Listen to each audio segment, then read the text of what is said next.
stray for now. And so here we are on a Skype call. So I apologize for that, but I am excited that we get to collaborate. Tell us about Dali Talks. I want to cut right into that. We're going to cover a lot more about you and stuff and how your mission has unfolded. But let's just cut right to it. Talk about DaliTalks.com. You were the owner of Dali Talks, right? Yeah, that's right.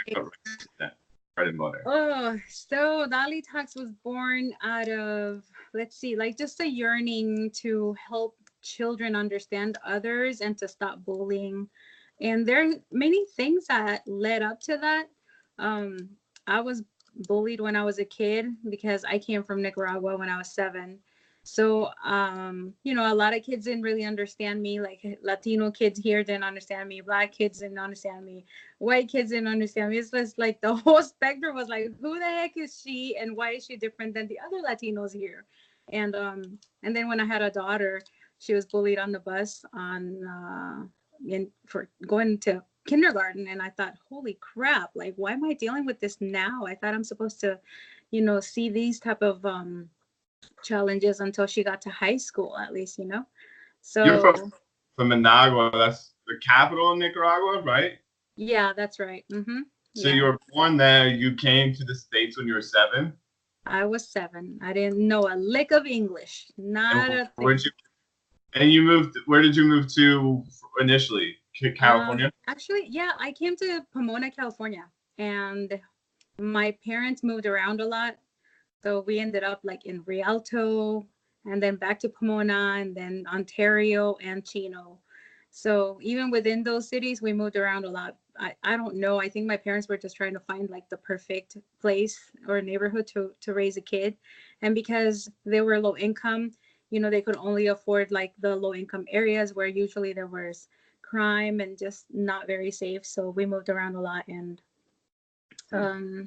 I think it kind of was a good trainer for me to enter the military later on because it wasn't such a shock. It was like, I remember going to basic training and seeing grown men and women cry because they were just, right? Like, oh my gosh, this one guy who had been ex-special forces and he had decided to get out and he came back in. And I remember one day we were having weapons training in the barracks and he goes to the back of the bay and he just starts sobbing. And I just could not believe this. And he was like all ripped up and just, not the person you would expect to break down. I think the military is very good in doing that. The military sort of did the same thing for me in the sense of I kind of had the same experience, like some of the biggest, meanest dudes that came in, the most macho guys. Like when we would go to the gas chamber, it was like some of those guys were the first ones squealing and crying to their moms. And it's like, fighting the drill sergeants off, like some of the biggest people, ex-football players and stuff. And, for me, a lot of it was just, I'm glad you said that because I kind of thought I was sort of alone in that, the childhood I had kind of shaped me into somebody that was able to handle a little bit more pressure than others. And that was the first time I'd really sort of experienced that. Cause basic training to me, I loved it. I was looking for stuff, I had pursued that my whole life. So when I was there, it was like, man, finally, bring it on. And to see some of these big, tough guys, coming out crying in some of these exercises. Yeah, it was sort of a uplifting. But so did you get a lot of trouble from a lot of issues with the bullying and stuff? Because I know that ties heavily into everything that you do. So was a lot of that. I mean, did that come from all the different cultures? Was it people that were, like the people that had already lived in California, and it was just pretty much all minorities just were looked at differently back then? I mean, was it a whole big deal, or was it the fact that we're specifically like Nicaraguan? Well, first of all, when I moved here was when I actually felt being bullied ever. So that was weird, and also it was strange because I was being bullied because I was too dark to be Latina, or because I walked to school back and forth all the time, so I was super sunburned. And I was like 20 shades darker than normal, and and also the language barrier, and also the way that I dress. So I think it kind of just happened all of a sudden, to where I used to be in Nicaragua, where I grew up in the neighborhood. You know, those 7 years I grew up with all the other kids, so there was nothing to really like mess with me about. And I mean, I remember the only type of bullying that I experienced there was like, oh, you can't play with us because girls can't do this. And I was like, you know, I was like, I can do it too.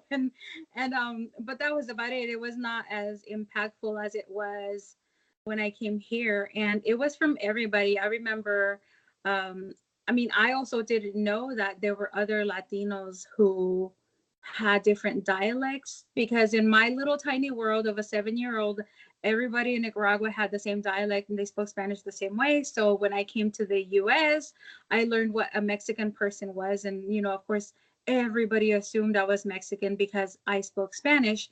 But then Mexican kids would wonder, like, why do you speak funny? Like, why are you saying that word? What does it mean? And then, you know, white kids would say like, yeah, you Mexican wetback, and all this horrible stuff that they'd say. And I was like, what is a wetback? I don't know what that is. I've never heard the term.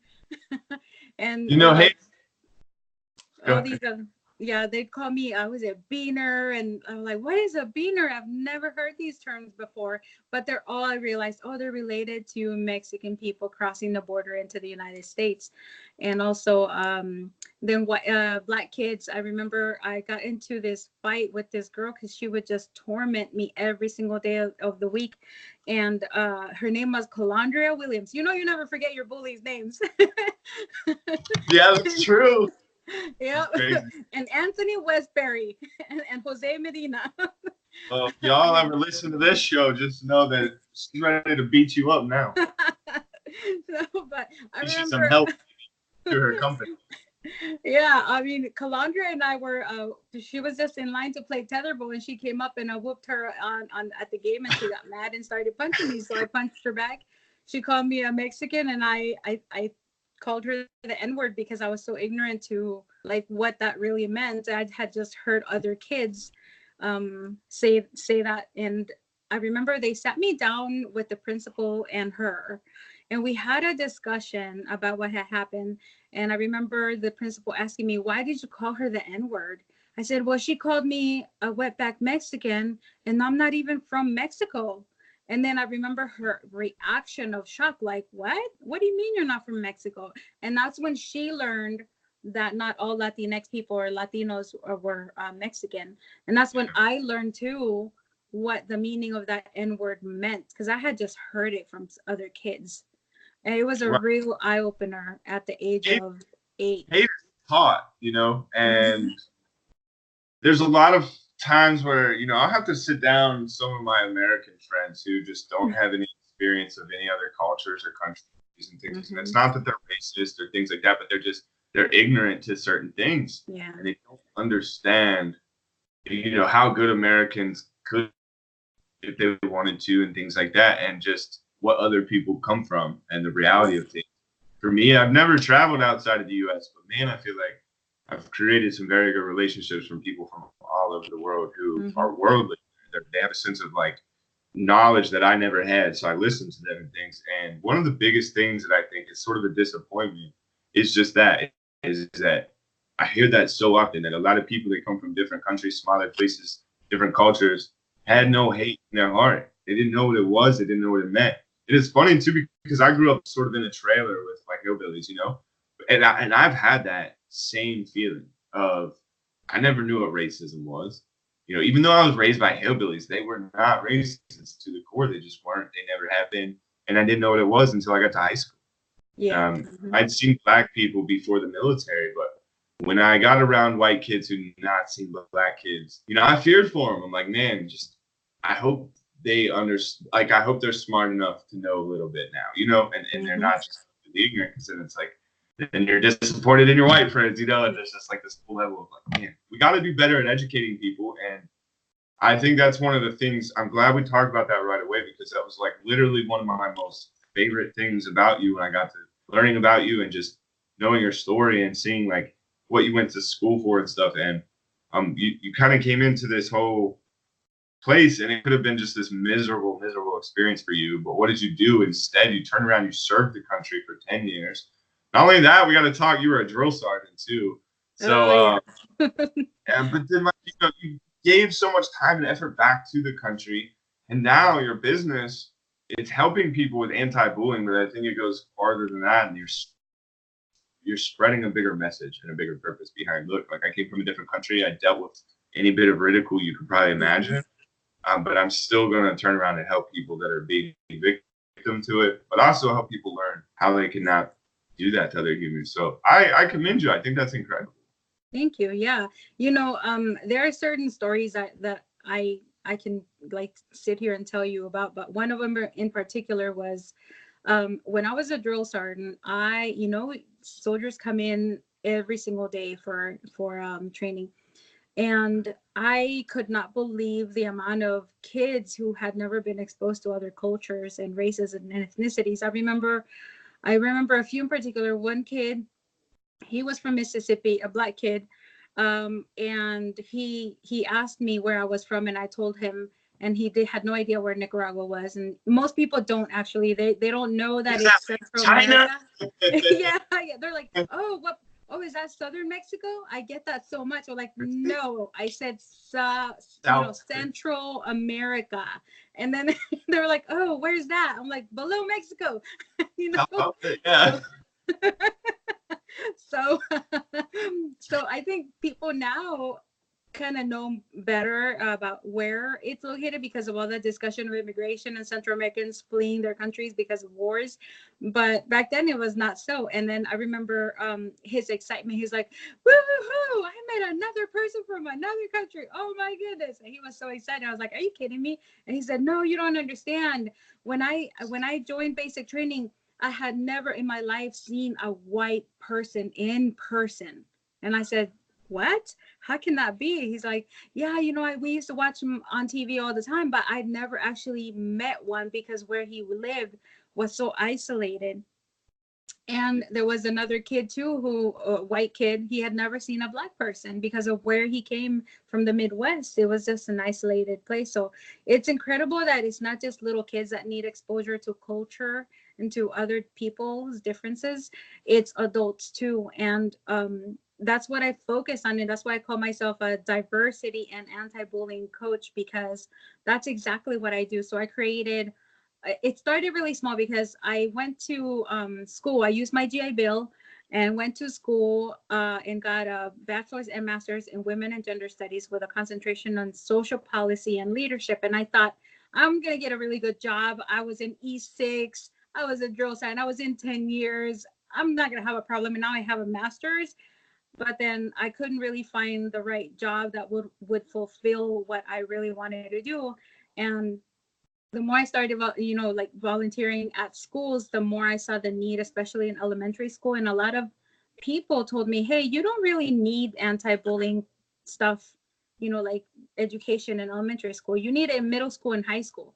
And I thought, no, I'm sorry, but I go into the classrooms and I see a whole lot of stereotypes that are being implemented by little kids because they hear them in jokes, in music, on TV, cartoons, like the conversations that adults have. And then they believe that those things are true. So especially when they're funny, like, calling somebody a name because of, I don't know, whatever they dress like or look like. And then to that kid, now you've made them feel like, oh, something's wrong with me because I wear a turban, or because I don't know, because I wear a yarmulke, is that what they're called? Yeah. So whatever their different attire is, or because they have an accent. And I always tell kids, like, look, this is a stereotype. You have to learn how to identify them. But I make it in like fun games. So I have fun sheets for them to understand how, like, for example, I tell them, like if you have a person from Latin America who has an accent in speaking English, and you have a person who is from France and also has an accent when speaking English, what are you going to think about one or the other? I'll tell you what, this is what I hear most of the times. The French person speaking English with an accent, they're like, oh my God, I could hear you speak English or speak with your French accent all day long. It sounds so romantic. And then the person from Latin America with an accent is like, oh, you need to learn English. You need to Yeah. speak it right. You want to be in America.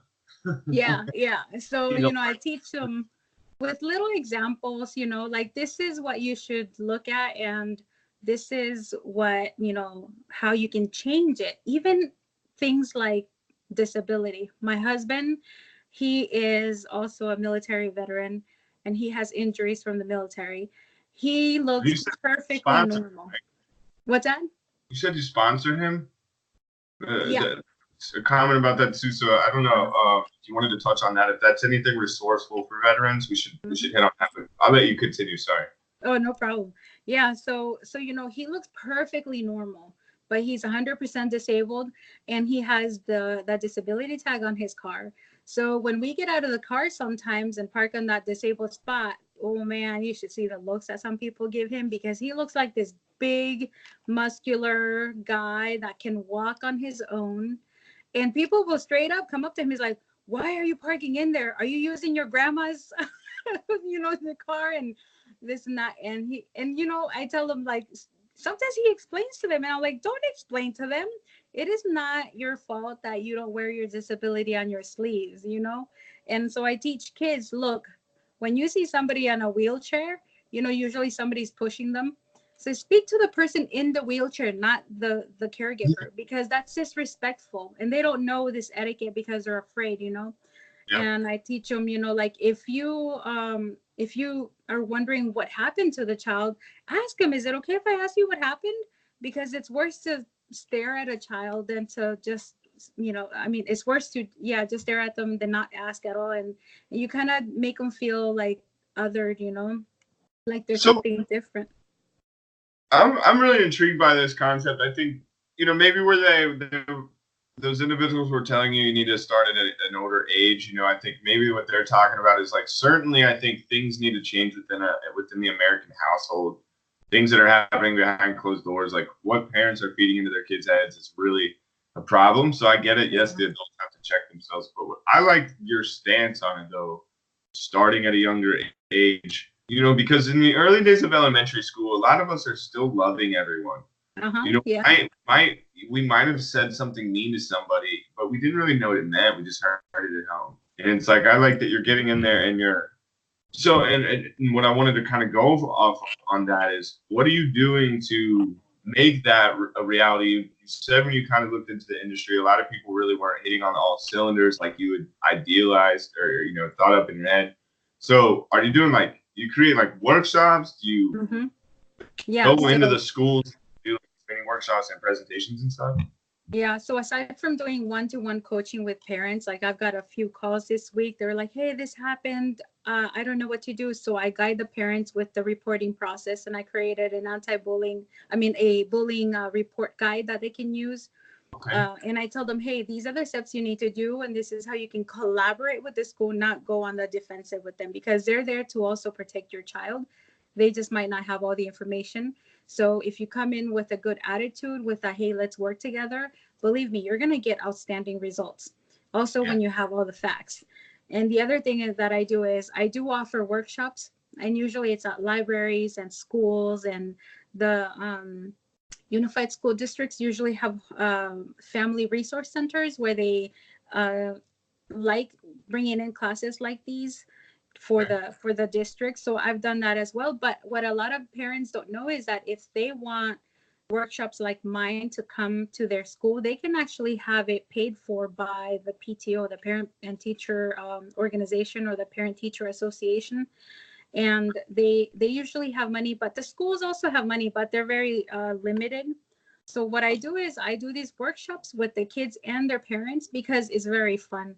And that way they kind of get to bond, and they also get to understand that, hey, mom knows what this means, or that if I explain it this way, she's going to understand and know what to do.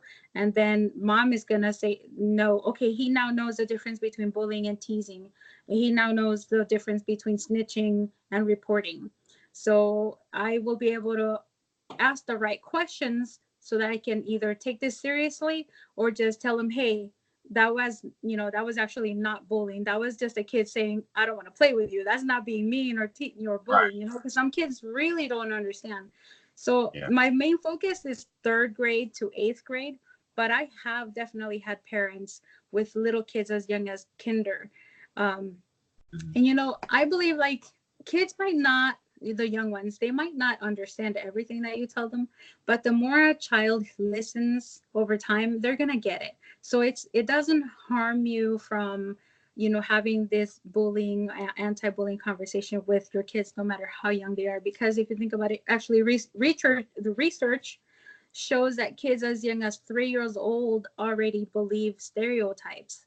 And I know that sounds insane, but if you think about it, when you go down a toy aisle and a kid chooses a toy, say you give your son a doll, a Barbie, he's most likely gonna look at you weird. I was like, why are you giving me a Barbie? I want Yeah, the car. Yeah. yeah. So that's believing the stereotype that this toy is for boys and this toy is for girls.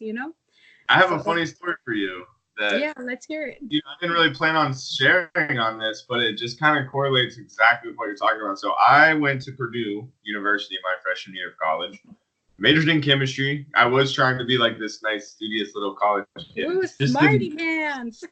I was smart, but I didn't apply myself like I should have in school. So the year at Purdue was a wash. But needless to say, I had some great experiences, and I worked a part-time job on one of the campus daycares, and I just worked for like 4 hours a day, like 4 days a week, um, in between some of my classes. And so I was specifically in a room. My room of kids that I was looking out for was ages 1 to 3. Right. So right in that bubble what we're talking about. And then on top of that, I think 2 of the entire class were white kids that spoke English. The rest of the class, it was all, you had Asians, Hispanics.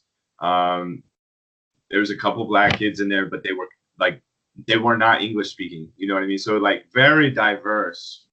And there was a kid who just happened to be one of the white kids who was very clearly just well taken care of. Like no eyes were on anything else but him his whole life. Like he was the spotlight of his parents' life, and it was very apparent. And so when you're saying like these kids have these maybe not stereotypical traits, but this kid was definitely a bully. I had to reprimand this kid every single day, and it was just like a routine of like he did not like these other kids, didn't want to have to share with them, and he didn't care what they thought.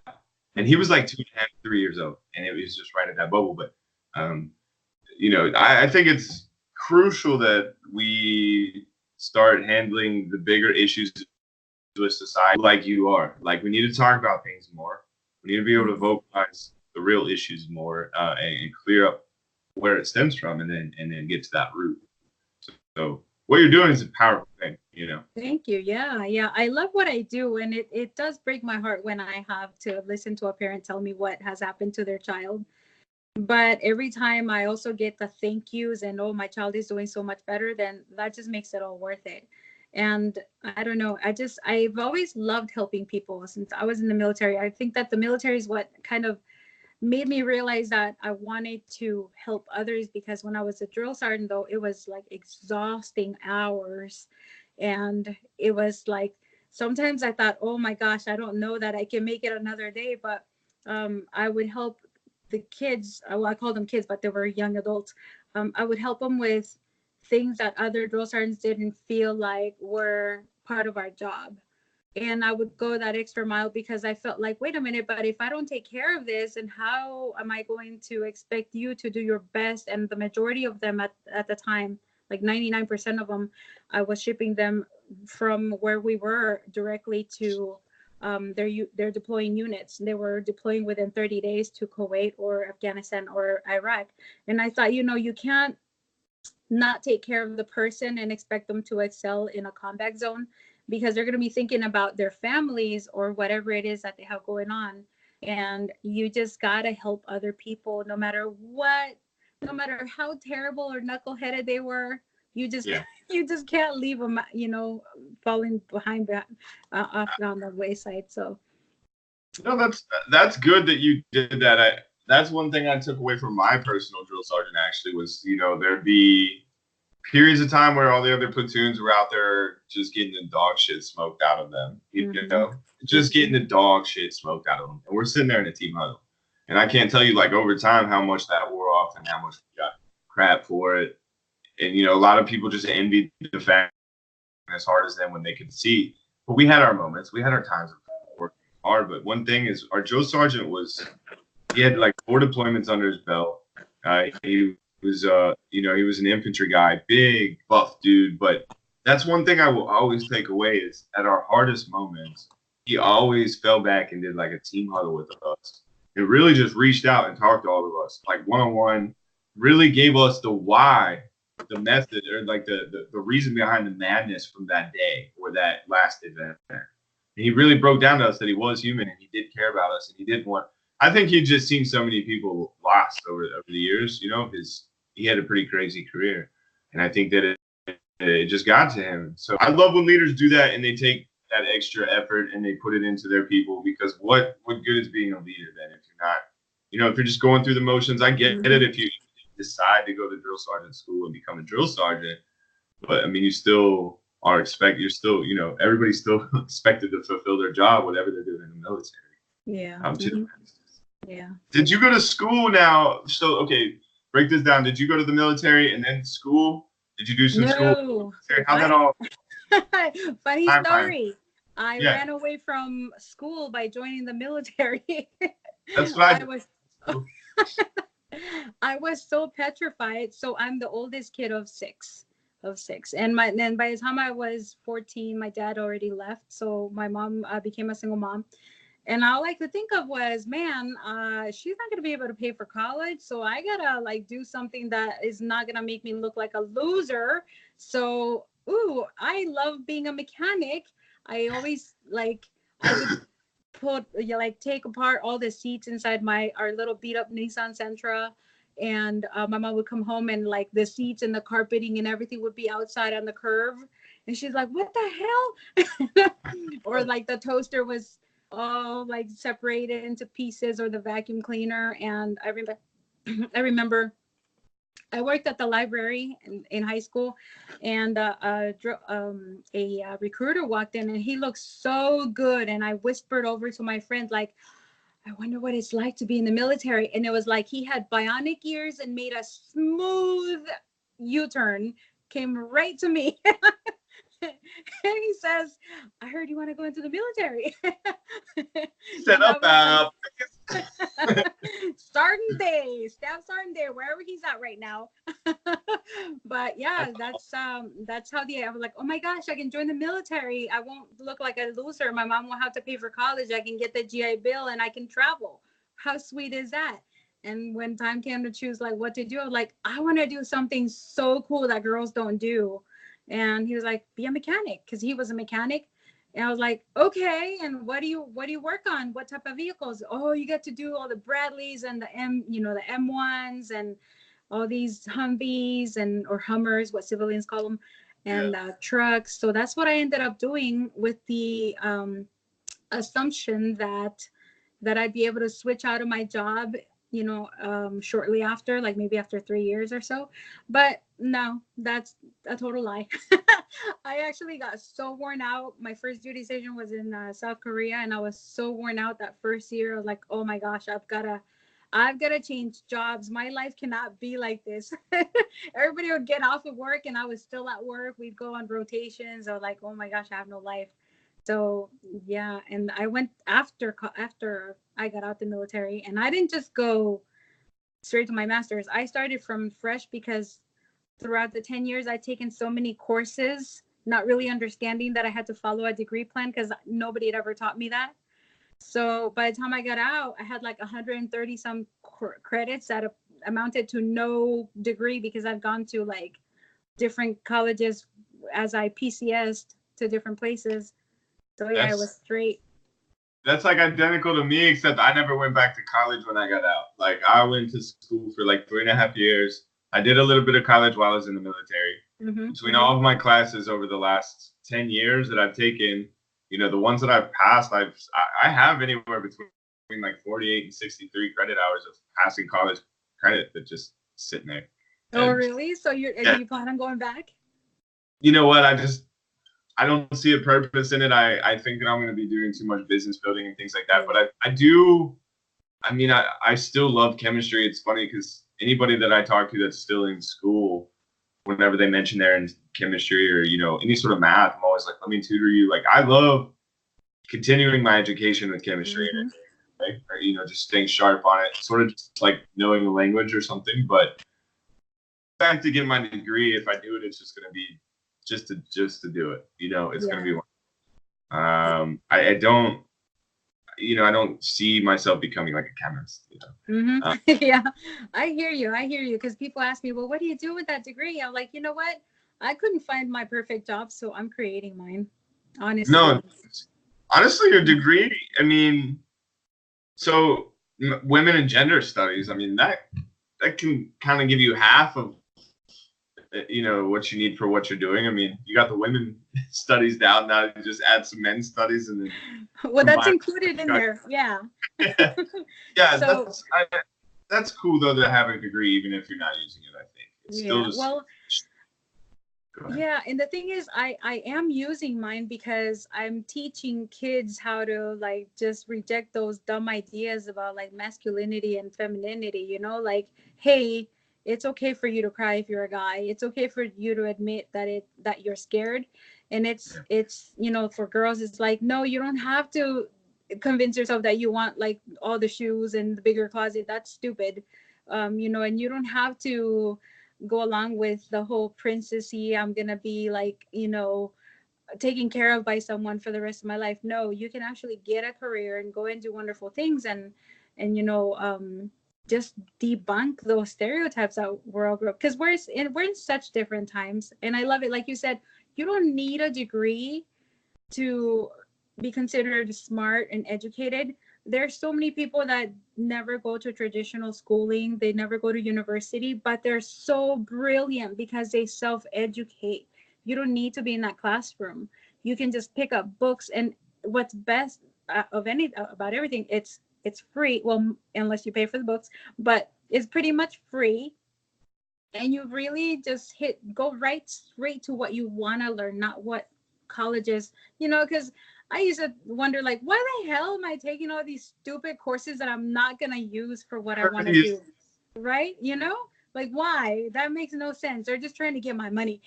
I'm glad that you said that. You brought up a very good point right there. A lot of people will give me shit and say like, oh, how do you like reading so much? How do you like reading so much? And it's not, I don't even read that much compared to what I should be reading, to be honest with you. But I read more than the average person. And my thing has always been, you've got to find things that interest you. Mm-hmm. Who likes reading? Who likes to sit down and read?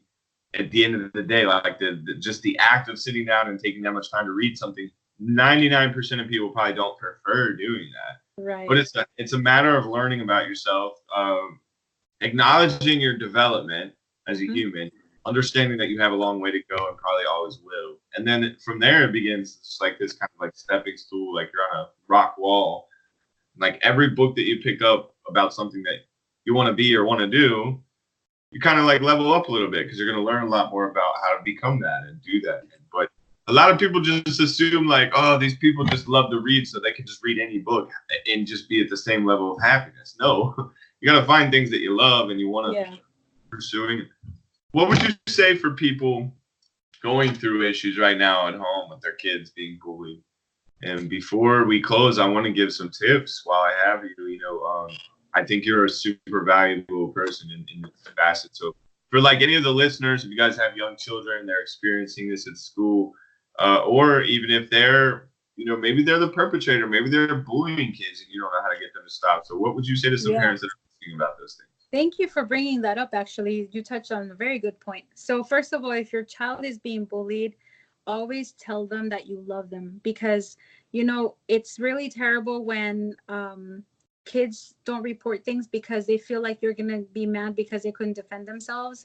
So always tell them, hey, I love you and I'm here for you. Let's work together. How do you want me to fix this? Do you want me to talk to, say, the teacher or whatever? Because And I say this because a lot of times kids feel like when parents get involved, the problem's going to get amplified, and then they get scared for themselves. Mhm. So always include your child and tell them, hey, look, this is what I can do. How do you feel about that? Do you think that's too much? Or do you think that, I'm being like mama or papa bear, like overdoing it? The other thing is make sure that you record everything. You can download my bullying guide that I give away for free on dalitalks.com. My opt-in, my newsletter opt-in is in there, and you get that for free. I'll email it to you. And I always tell everyone, download it and share it with teachers or the principal, just for them to have to give to the parents, because you just never know what's going to happen. And also know that your children, the majority of kids don't report it. So try to ask specific questions about how their day went, especially when they come home in a bad mood. Try to, maybe not at that very moment, but maybe later on that day or the following day, and ask them like, hey, how's it going? I noticed you were kind of upset. Did something happen? Try to have them answer you with a question other than yes or no, because kids, I'm sure you already know, they know how they feel, but they cannot express it with the correct words, and that's where you step in. And then you said, for kids who are the bullies. I love this question because sometimes I don't get it enough. And I have had parents who have contacted me for help on how to make their kids stop, which made me feel awesome because I don't get those a lot. It's rare. Sometimes parents are ashamed to admit that. So. Well, it's usually because if the kid is the perpetrator, and not bashing people that are listening and they're having issues with their kids bullying others. If you care that your kid's bullying other kids, that's a good thing. But that's the problem, is the kids that are usually doing the bullying are the ones that come from a household where that's tolerated, and the parents are being the bullies to the other adults. And so I think it's atypical, but I think that I asked the question because my son ever decides he wants to be a bully after his stern ass whooping every day until he stops. I'm going to worry and wonder and ask. So, but I was going to let you go. Sorry. No, that's okay.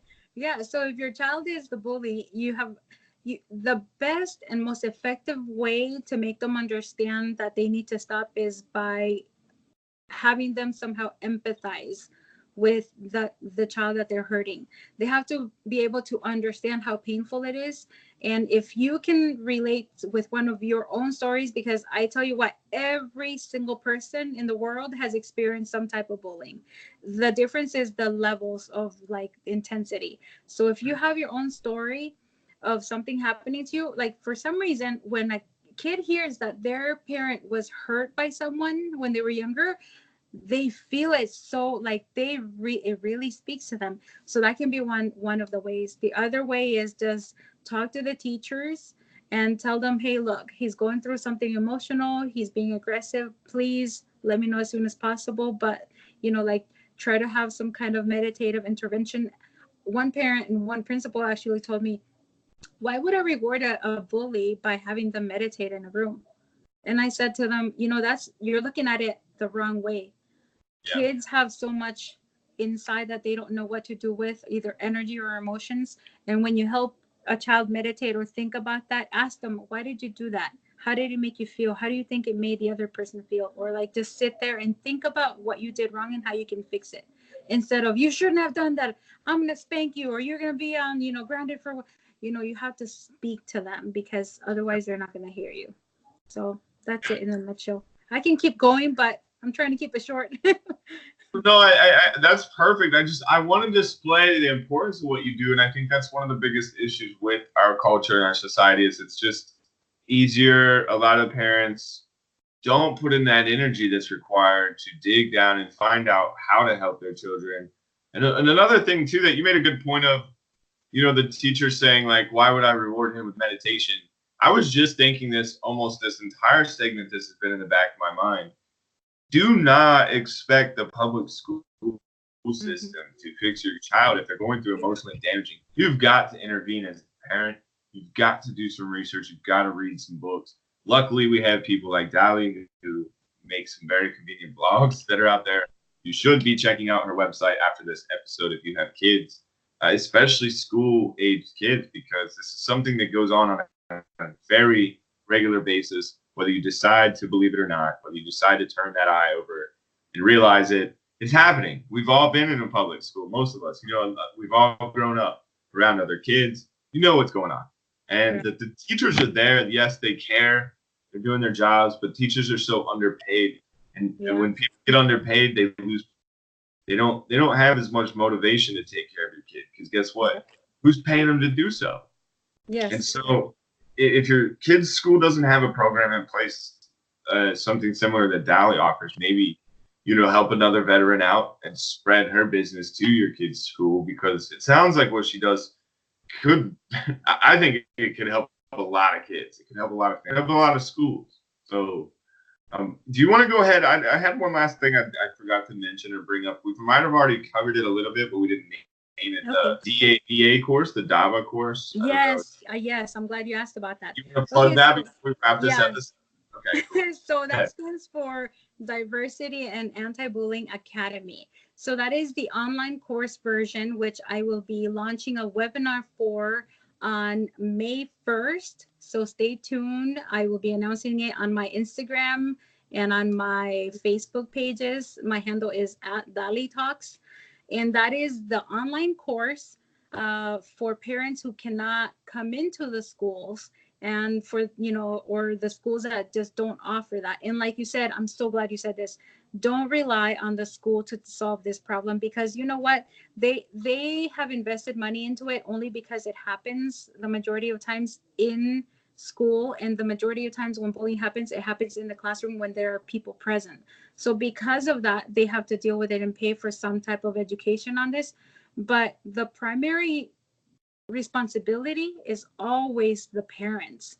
And this webinar is going to give you some of the key foundations, the things that you must know how to explain to your child. So I am teaching you the tools that you need to have in order to teach your child in your own way, the things that you need to know about bullying, because it's not my responsibility. Like the way that I might say something to my children might not be the way that you will do it, but I'm going to give you the tools, and then you can use my fun sheets and you can use my words. But if you feel like you got to twitch it, give it a little change, that's up to you, because you're the parent and you know how to talk to your child better than I do. So May 1st, I cannot wait. I'm so excited because I just finished recording the videos for the course too. It's taken me like 2 years. And yeah, exciting stuff. It is. I was just thinking too, like, man, I just love hearing stories of duplication.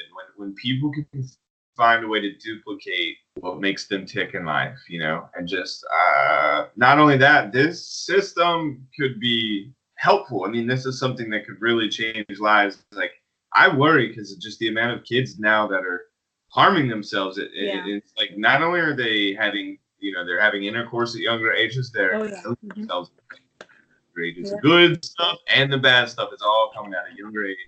And so to have things like this implemented when shit hits the fan, and some of these parents go, whoa, we would never thought that would have been our angel, or, how could somebody be this terrible to our kid? What do we do?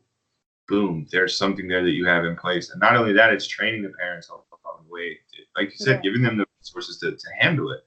And I think that's going to help a lot of parents too, with their confidence and things like that, to know like they came in and helped their child, stop suffering from bullying. It's incredible. Yep.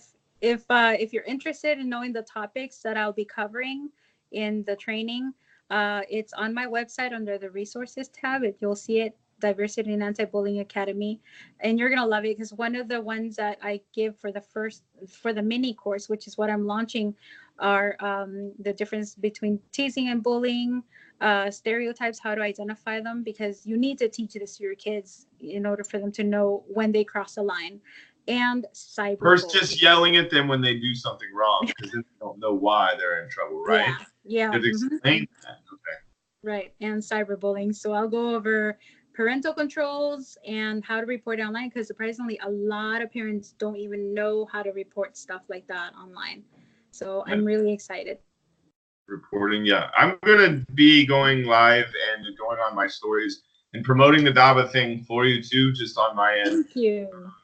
Well, it's huge, I think, and it's my pleasure to do that. But for everybody listening to, I know you've mentioned your website a couple times. I just want to mention it will be all of your links and everything we will have into the episode excerpt and stuff like that. So I want to leave the floor to you. Do you have anything else that we might have missed before we cut the episode?